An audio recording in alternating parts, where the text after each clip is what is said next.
প্রথমে পদহস্তাসন করতে আপনারা সোজা হয়ে দাঁড়াবেন এবং পা দুটি জোড়ো করে দাঁড়াবেন। হাত দুটি সামনের দিকে মাটিতে ঠেকানোর চেষ্টা করবেন এবং না ঠেকলে কনুজুটি ভাঁজ করে ধীরে ধীরে সামনের দিকে টান দেবেন এবং এইভাবে এই এক্সারসাইজটি 20 থেকে 30 বার এই এক্সারসাইজটি করে নেবেন।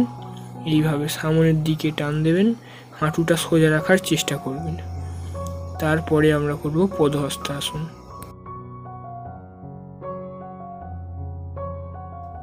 এই এক্সারসাইজটি করার পর ধীরে ধীরে হাতের তালুটি পায়ের পাশে রাখার চেষ্টা করবেন এবং মাথাটি ভিতরের দিকে নিয়ে গিয়ে হাঁটুয়ে ঠেকানোর চেষ্টা করবেন এবং হাঁটুটি সোজা রাখার চেষ্টা করবেন এবং এইভাবে কিছুক্ষণ হোল্ড করবেন।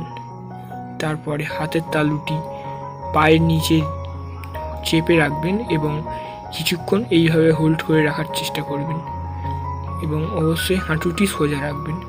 এইভাবে কিছুদিন প্র্যাকটিস করার পর তারপরে হাত দুটি কোনোই ভাঁজ করে পায়ের পিছনে আনার চেষ্টা করবেন এবং পায়ের নিচের দিকে ধরবেন এবং বডিটি সোজা করে টান দিয়ে পায়ের সাথে পুরো বডি ঠেকিয়ে দেওয়ার চেষ্টা করবেন।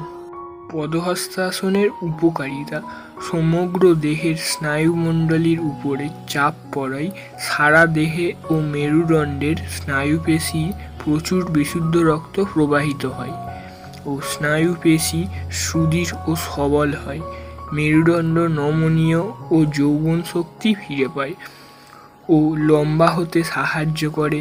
রক্তপাতাল, কোষ্ঠবাধ্যতা, আর্জিন্ন, গ্যাস্ট্রিসাইটিস ও কোলাইটিস, লো ব্লাড প্রেশার, দৃষ্টিহীনতা, ডায়াবেটিস, মৃগী ও স্মৃতিশক্তি হ্রাস, সায়াটিকার ব্যথা প্রভৃতি ভালো করে।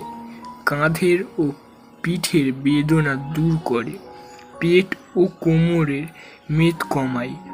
অলসতা, জড়তা দূর করে ও দৈহিক গঠনের অসামঞ্জস্যতা দূর করে।